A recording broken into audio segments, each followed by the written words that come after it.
지금 순직해병 특검팀 같은 경우도 오늘 오전에 김계한 전 해병대 사령관 불러서 조사를 진행하고 있는데 사실 이제 김 전 사령관이 바로 박정훈 대령에게 이른바 VIP 경로서를 처음 언급했던 인물로 알려져 있는데 이게 이제 VIP 경로설이 이거잖아요. 윤석열 전 대통령이 대통령실 회의에서 네. 수사 결과 보고받고 이런 일로 사단장을 처벌하면 누가 사단장을 할 수 있겠느냐라고 크게 화를 냈다는 내용인데 이게 사실 수사 외압의 핵심이에요. VIP 경로설이. 누구로부터 그러니까 박정훈 대령이 그런 말 한 적 있었잖아요. 한 사람의 경로로 이 모든 게 시작됐다라는 얘기를 한 적이 있는데 이제 그동안 김 전 사령관이 뭐 국회나 법정 증언에서는 사실 부인해 왔거든요. 그런데 이제 전역을 했단 말이에요. 민간인 신분이 된 만큼 좀 달라진 태도를 보일까? 이게 관건인데 어떻게 예상하세요? 그때는 김계환 씨에 대해 가지고 제대로 뭐 검찰이라든지 군 수사기관에서 조사를 안 한 것 같아요. 그냥 대강 설렁설렁 한 것이 아닐까 그런 생각이 드는데 이제 특검에서 제대로 조사할 거 아니겠습니까? 여러 가지 정황적인 증거, 증언들 다 할 수 있기 때문에 만약에 이게 경로설이 없었다, 자기 선에서 여러 가지를 했다라고 하면 김계환 씨가 처벌받을 수 있는 가능성도 높고 형량도 높아질 수가 있어서 사실관계를 밝히지 않을까라는 좀 생각이 들고 제가 추측하는 거는 과연 윤석열 전 대통령 스스로 경로를 했을까 아니면 누가 경로를 사주한 것이 아닌가 그런 생각이 들어요. 아, 그 뒤에서 경로를 사주한 네. 사람이 분명 있다. 가로 열고 뭐 김건희 씨가 있지 않을까. 그게 많은 분들이 궁금해하는 거잖아요. 이게 블랙프로 인베스트먼트의 그 이종우 씨 그 관련해서 뭐 로비까지도 연결된 부분이기 때문에 그것들이 다 한꺼번에 조사 수사돼야 되지 않을까 그런 생각이 듭니다. 김계환 사령관이 그때 박정훈 대령한테 VIP 경로서를 얘기를 하면서 뭐 정확하게 워딩이 기억이 안 나는데 너 많이 힘들어질 거다 뭐 이런 얘기를 해요. 그러니까 부하 직원을 염려하는 말을 합니다. 그러니까 이게 어떤 무게감인지 본인도 알았다라는 거죠. 근데 약간 진짜 해병대다 뭐 이런 평가도 있었어요. 이 사람한테. 근데 막상 증언을 본인이 이제 들은 적 없다라고 해버리니 박정훈이 고립되는 상황이었잖아요. 그러니까 뭐 본인도 지금 고민이 많을 텐데 이게 다른 정황 증거로 다 퍼즐이 맞춰지면은 본인이 부인한 것에 대해서 처벌받을 가능성도 있지만은 뭐 처벌이 중요한 게 아니라 진실을 밝히는데 그리고 해병대에 실추된 명예를 다시 세우는데 김계환 전 사령관이 조금 일조를 했으면 좋겠다 그 생각이 들어요. 예. 지금 삼부토건 이제 김건희 특검팀이 이제 삼부토건 주가 조작 의혹에 대한 압수수색으로 포문을 열었는데 이제 양평고속도로 특혜 의혹도 정조준하고 있는 상황입니다. 원희룡 전 국토교통부 장관 등이 출국 금지가 됐는데 원 전 장관은 약간 교집합이 있잖아요. 그렇죠. 삼부토건 주가 조작 의혹의 시작으로 알려진 그냥 우크라이나 재건 포럼에도 연루가 돼 있는 상황이니까 참, 네, 어떻게 보세요? 근데 본인은 지금 별다른 입장 표명이 없어요. 그러니까요. 뭐 아니라고 하기도 그렇고 기라고 하기도 그러겠죠. 뭐 분명히 뭐 특검의 소환 조사 받으면 사실관계 뭐 진실 다 밝히겠다고 할 텐데 원희룡 전 장관의 그냥 독단적인 생각과 판단으로 이러한 일을 벌였다라고 보기는 어려울 것 같아요. 양평고속도로 같은 경우에는 뭐 서울에서 가는 분들이나 그쪽에 계신 분들이나 이건 수건 사업이거든요. 지금도 얼마나 차가 많이 막힙니까?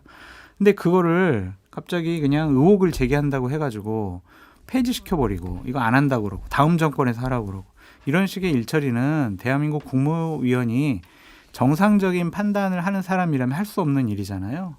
그러니까 이것은 누군가의 강력한 지시를 받고 부탁을 받고 아니면 통제를 받고 한 것이 아니냐 그런 생각이 좀 들고 어쨌든 양평고속도로와 관련해서는 김건희 씨 일가에 땅이 있잖아요. 그 땅에 막대한 이득을 뭐 취하게 해주려고 하는 것이냐 아니냐 이 점이 좀 의혹의 핵심이라고 좀 생각이 듭니다. 그렇기 때문에 인수위에서 국토부 관련했던 파견된 공무원들부터 조사를 좀 제대로 진행이 돼서 이 사실을 좀 제대로 밝혔으면 좋겠고 대통령 일가의 경제적인 이득을 위해서 국가의 국책 사업이 노선이 변경되고 결정이 된다라면 이건 국정농단이거든요. 이건 정말 용서받을 수 없는 행위거든요.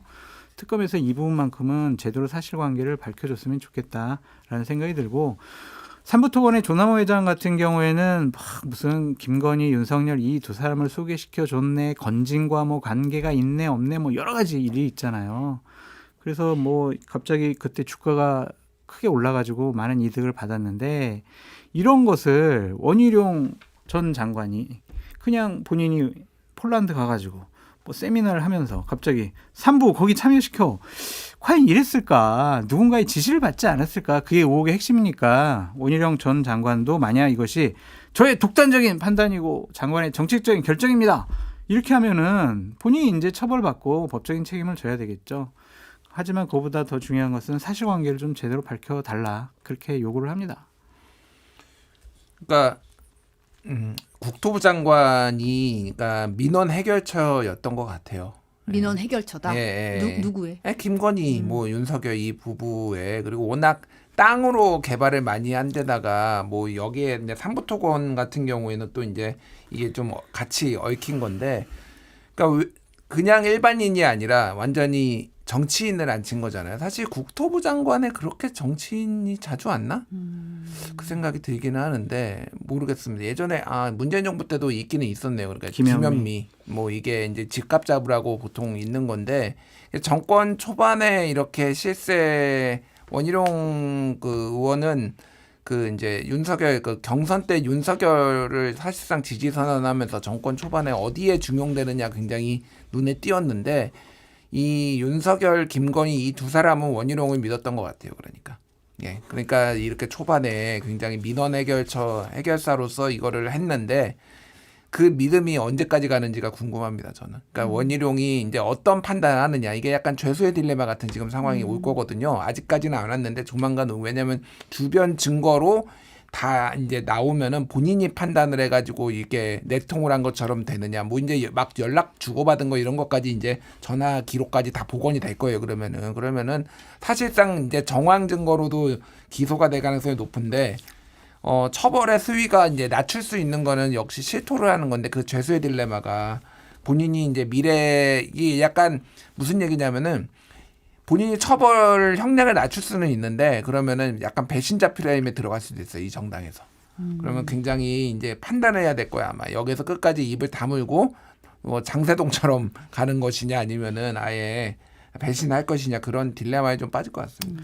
윤석열과 김건희에 대해서는 사실관계 밝히는 것 그것이 진실을 뭐 국민들에게 밝히는 것이고 정의를 바로잡는 것이다라고 말씀드리고 많은 국민의힘 지지자분들도 윤석열, 김건희 저 두 사람의 해괴망측한 일들을 앞으로 특검의 조사나 수사 과정 중에 다 그냥 보고 듣고 판단할 거예요. 그래서 뭐 배신자 프레임은 그렇게 크지 않고 원희룡 전 장관이 마지막 그 국민들에게 진실을 좀 밝혀야 되지 않을까 그런 생각이 듭니다.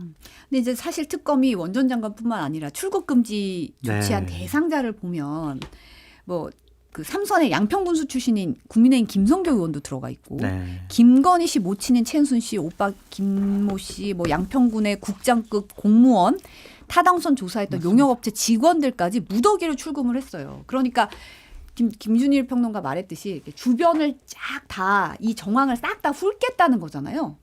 그러니까 이게 원희룡 장관이 장관으로 임명되기 전에 이미 이제 변경하는 게 양서면에서 강상면으로 이게 출구가 변경되는 게 어느 정도 가닥이 잡혀 있었어요. 그래서 갑자기 용역업체가 갑자기 이제 강상면으로 바꾼 거를 내니까 그때 언론 보도 나온 거 보면은 위에서 사실상 지시했다 이렇게 지금 자기들은 모른다 이렇게 나온 거잖아요. 그러니까 그거를 이제 확실하게 못을 받고 뒷수습을 하는 게 이제 원희룡의 몫이었거든요. 그래서 사실상 이 외압은 조만간 좀 밝혀질 거라고 봅니다.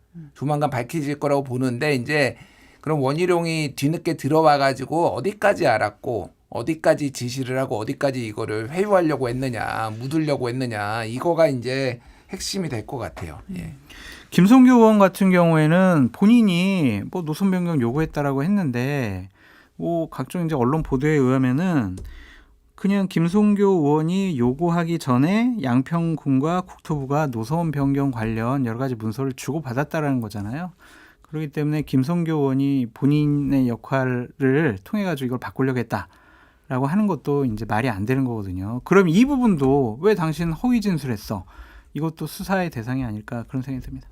저는 사실은 뭐 그때 사업 백지화도 진짜 전무후무한 일이었어요. 그러니까요. 뭐 말이 의혹이 안 제기했다고 되는 뭘 들여다보지도 않고 나 이거 안 할 거야. 그래서 엎어버리는 것도 이것도 그냥 원희룡 전 장관이 그냥 결정한 걸까? 약간 의문되는 부분이 분명히 있거든요. 그럼요. 야구하지 마! 막 이럴 수도 있고. 근데 사실 이 정도 되면 본인이 무슨 입장을 내놓을 법도 한데 아무런 변명도 하지 않는 것도 상당히 의미심장합니다. 법률적인 검토를 할 것 같아요. 어쨌든 정권이 넘어가서 본인에 대한 수사가 집중될 거는 맞는 것 같다. 그러면 나의 법률적인 책임을 최소화할 수 있는 방법이 무엇일까? 다른 사람들은 어떻게 지금 증언하고 있을까? 그럼 나는 어떻게 할까? 변호사랑 상의하겠죠. 뭐.